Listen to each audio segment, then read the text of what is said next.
My life was a black and white sketch. My only color was the movement, the rhythm of my roller skates sliding on the park's asphalt. And there, every day, I saw the same person, the man with the gentle eyes, sitting on a bench, drawing. He was a familiar stranger, a part of my routine. But life is not content with routine. A small accident revealed a secret that changed everything. He wasn't there by chance. He was there for me. And that's how I discovered that love, just like art, is born from an attentive gaze. My life was an architectural project. Each day was a blueprint, each hour a precise calculation. At 29, I was a renowned architect, and my routine was the most perfect of symmetries. I woke up at 6 in the morning, had my coffee with milk, read the news about the real estate market, and headed to my impeccable office, where I spent the day designing buildings that people called works of art. My apartment in Gangnam was minimalist, functional, without excess. I believed in order, discipline, and the beauty of predictability. But order, no matter how much security it gave me, brought a sense of suffocation. In the late afternoons, after an exhausting day at work, I needed a form of escape. And my form of escape had 4 wheels. I would put my roller skates in the trunk of my car and drive to Uito Park. It was there, at the rhythm of my own body, that I found the freedom that my structured life didn't give me. It was my way of expressing myself. I didn't care about being seen, about sweating, about being vulnerable. There, I wasn't the architect Sora, I was just me. The park was a world in itself. Every day I saw the same people, couples walking hand in hand, children running after kites, the elderly practicing Tai Chi. And, invariably, I saw him. He was always sitting on the same wooden bench near a cherry blossom tree. He had slightly long hair, a light smile, and an attentive look, focused on his sketchbook. He wore the same canvas backpack and simple but comfortable clothes. He was a gentle ghost in my world, a constant presence that I saw but with whom I never spoke. He was the only part of my routine that wasn't calculated. I felt attracted by his quietness. While my world was a rush of deadlines and meetings, his was an oasis of calm. I wondered about him. Who was he? What was he drawing? Why was he always there? I never had the courage to approach him. My world of discipline didn't allow for such spontaneity. I was content with observing him from a distance, imagining myself as one of his inspirations. It was a romantic thought, but one I quickly dismissed. I imagined myself in his world of art and tranquility and saw myself as inadequate. I was an architect,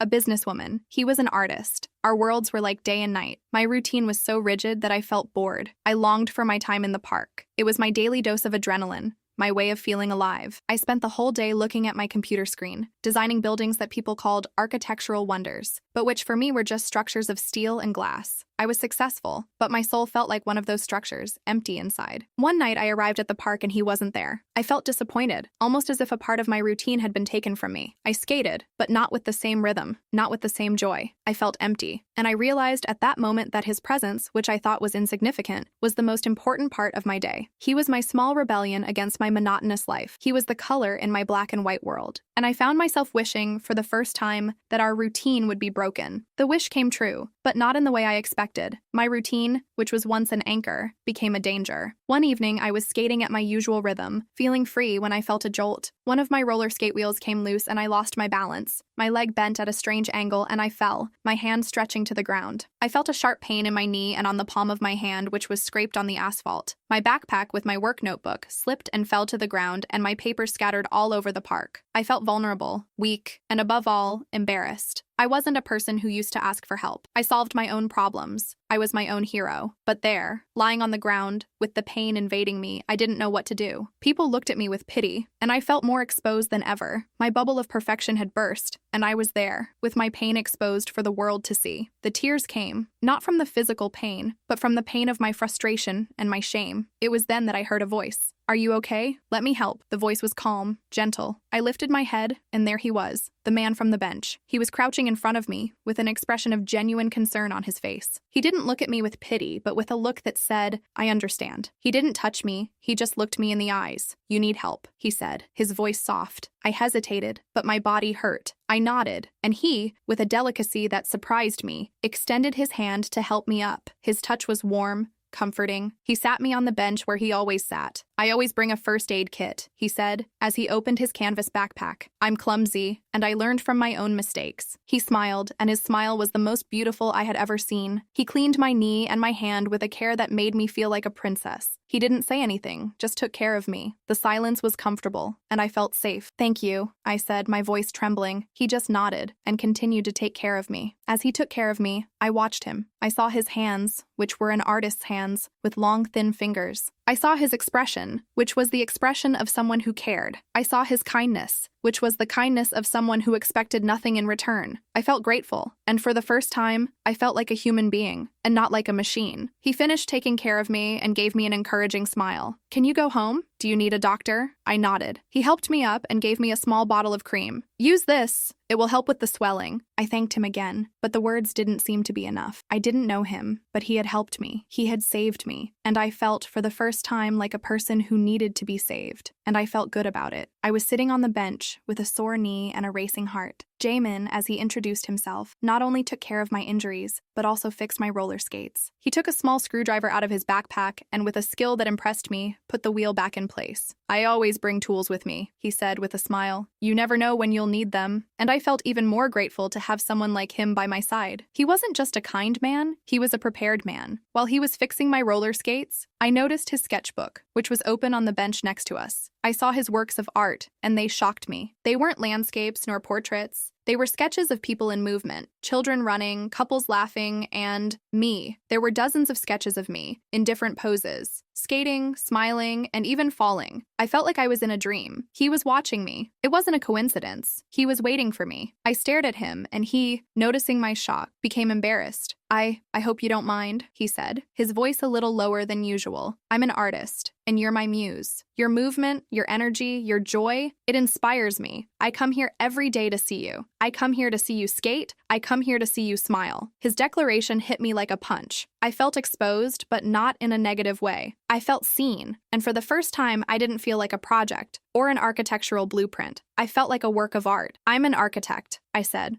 my voice trembling. "I'm a businesswoman. I'm a person who likes order and discipline." He smiled. "I'm an artist, and I like chaos, spontaneity, but I believe that order and chaos can coexist. You taught me that. You are my inspiration. You are my bridge between chaos and order." His words touched me deeply. He saw me in a way no one had ever seen me before. He saw my soul, my essence, my truth, and he loved me for it. I felt like I was in a fairy tale. My Prince Charming didn't have a white horse. He had a sketchbook and a canvas backpack. He didn't rescue me from a dragon, but he rescued me from my black and white world, and I felt, for the first time, like a princess. From that day on, our lives intertwined. My routine was no longer the same. I still skated, but now I had a mandatory stop on my way. Jamin's bench, he was no longer just there drawing. He was waiting for me, with a smile that lit up the park. Our conversations became the most important part of my day. He told me about his art, about his passion for painting and drawing. He told me about his dreams of having his own gallery, of having his art in a museum. He told me about his inspirations, about the way he saw beauty in the world. I, in turn, began to open up. I told him about my passion for architecture, about my projects, about my challenges. I told him about my life, which was the life of a businesswoman, a life full of responsibilities and commitments. He listened to me carefully and asked me questions that no one had ever asked me. "Are you happy? Do you feel fulfilled? Do you have time for yourself?" His questions forced me to look at my life in a way I had never looked before. I started to feel like a different person. I started to smile more, to laugh more. I started to see the beauty in the world, the beauty I used to ignore. I started to see the sky, the clouds, the leaves of the trees. I started to see the beauty in the small details. Jamin taught me to appreciate life, to live every moment as if it were the last. And I, in turn, taught him about my world, about discipline, about order. I taught him about the importance of having a plan, of having a goal. Our friendship was my new canvas. We were no longer the artist and his muse. We were two friends, two lovers, two souls that found each other. I felt complete, happy, fulfilled. I felt like a real person, and not like a machine. Our friendship was our bridge, the bridge between chaos and order. Our happiness was suddenly threatened. My ex-boyfriend Jihoon, a renowned architect and the kind of man my family always approved of, visited me. He saw me with Jamin in the park, and his face, always so perfect, twisted into an expression of disgust and contempt. "Who is this man, Sora?" he asked, his voice full of arrogance. "An artist? You know that our reputation, that of our company, will be tarnished because of him." His words hit me like a punch. I felt like I was in a dead end. I didn't want to lose my reputation, but I couldn't live without Jaemin. To make things worse, my father called me furious. "What's going on, Sora? I heard about this man, this artist. You know our reputation is our greatest wealth. Are you going to marry a man who has no money, no status? Are you going to throw away your life for a whim?" I tried to explain, but he didn't listen to me. I felt like I was in a dead end. I had to fight for Jaemin. I had to fight for our love. Jaemin, in turn, was silent. He looked at me with a look of pain, and I knew he was feeling guilty. "Sora, I don't want to be a problem for you," he said, his voice soft. "I don't want you to lose your life because of me. Maybe it's better for us to stay away from each other." His words hit me with the force of a punch. I couldn't live without him. I couldn't go back to my black and white life. I decided that I couldn't go back to my old life. I couldn't live in a world without Jaemin. I had to fight for him. I had to fight for our love. And my fight began with a conversation with my father. I called him and went to his house. "Dad, I'm not going to marry a man I don't love. I'm not going to live in a world that has no color. I'm not going to live without Jaemin. My love for him is my life. And if you can't accept it, then I don't know what will happen to our family." My declaration was final. I left the house, leaving my father in silence. My fight had begun, and I knew that my victory would not be easy. The decision to fight for Jaemin was one of the most difficult of my life, but the consequence was even more painful. Jaemin, upon learning of my argument with my father, felt overwhelming guilt. He believed that the difference in our worlds was an insurmountable obstacle, and that he was to blame for making me face my family. He called me, his voice full of sadness. "Sora, I can't let you lose your family because of me. The love I feel for you is the most important thing in the world, but I can't be the cause of your unhappiness. I can't be the reason you lose your life." He pulled away. He stopped going to the park. He didn't answer my messages. His absence was a shock to my system. My routine, which I had tried so hard to break, was returning. I went to work, but my thoughts were at the park. I skated, but the rhythm of the wheels was sad and lonely. My life, which had just gained color, was returning to black and white. I felt like I was in a dark hole. I had lost the person who gave me life. The days dragged on, and loneliness consumed me. I caught myself crying, not because of my work or my family, but because of him. I missed his voice, his smile, his gentle look. I missed his art, the way he saw me, the way he loved me. I felt like I was in a dead end. I had fought for my freedom, but my freedom had no color without him. My fight, which was once a fight against the world, became a fight against myself. I wondered if I had done the right thing. I wondered if I should have listened to my father. I wondered if I should have given up on Jaemin. But my soul, which was so used to fighting, told me that I was on the right path. I couldn't go back to my old life. I couldn't live without Jaemin. One afternoon, I went to the park hoping to find him, but he wasn't there. I sat on the bench and cried. I cried for everything I had lost and for everything I had found. I cried for Jaemin, the man who taught me to love. I felt like I was in a dead end, but I knew that my story was not over. I knew that my story was just beginning. My pain became unbearable. I felt like I was in a dark hole, without hope. I didn't eat, I didn't sleep, I didn't skate. My life, which had just gained color, was back to black and white. It was then that I received an invitation. It was an invitation to an art exhibition in the park. I didn't want to go, but my heart told me that I had to go. I got dressed and went to the park. The park was full of people, and in the center, there was an open-air art gallery. I saw the works of art, and they shocked me. They weren't just paintings, they were my story, Jaemin's paintings. I saw the paintings of me, skating, smiling, and even falling. My life was there, in the form of art, and in the center there was a large canvas, covered by a cloth. I felt like I was in a dream. I felt like I was a work of art. Suddenly, Jaemin appeared. He was dressed in a suit, but his eyes, full of emotion, were the eyes of the man I loved. He saw me and came towards me. "Sora," he said, his voice trembling. "I know I hurt you. I know I pushed you away, but I can't live without you anymore. You are my inspiration. You are my art. You are my life." He knelt down in front of me. "I love you, Sora, and I don't care what people think. I don't care about my reputation. I only care about you. You are my life. Will you accept to be my life?" His declaration was the most beautiful thing I had ever heard in my life. The tears came, and I nodded. "Yes, Jaemin. Yes." We kissed, and the kiss was the promise of a future that was ours. He stood up and took me in his arms. "I can't lose you," he whispered. "I can't." Suddenly, the crowd fell silent. Jaemin, with a smile, looked at me. "I have something to show you," he said. He took me to the large canvas and removed the cloth. The painting was a portrait of me, but not a portrait of me skating. It was a portrait of me, smiling, with my arms around him. The painting was our story, the story of a love that conquered all barriers. My family, who were at the exhibition, approached. My father had tears in his eyes. "Sora, I don't know what to say. I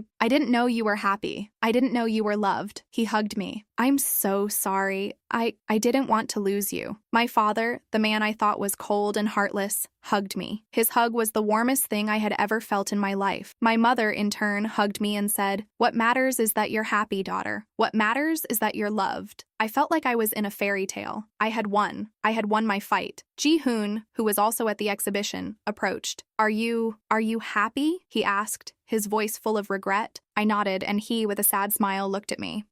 I'm so sorry. I never truly loved you. I just loved the idea of having you. But you deserve a true love. You deserve to be happy. He gave me a hug, and I knew he was regretting everything. My life, which was once a project, became a work of art. I was no longer the architect who designed buildings. I was the woman who designed her own life. I was no longer the perfect Sora. I was just me. And my greatest happiness was to live my life with the man who taught me to fly. Our life together was proof that true love has no price, no barriers. Our story, which began in pain, became a source of hope for many. Jaemin, who initially felt like a failure, became a renowned artist, and his works of art were sold for millions. I, in turn, was teaching architecture classes to children and teaching them about the beauty of art and discipline. We moved into a bigger apartment with an art studio for Jaemin and an architecture studio for me. Our life was proof that love can overcome any obstacle. Our house was full of love, laughter, art, and discipline. Our life was our work of art, and at its center was our love. I was no longer the woman who sought perfection. I was the woman who sought happiness. And my happiness was Jaemin. I felt like I was in a dream. I felt like a princess. I,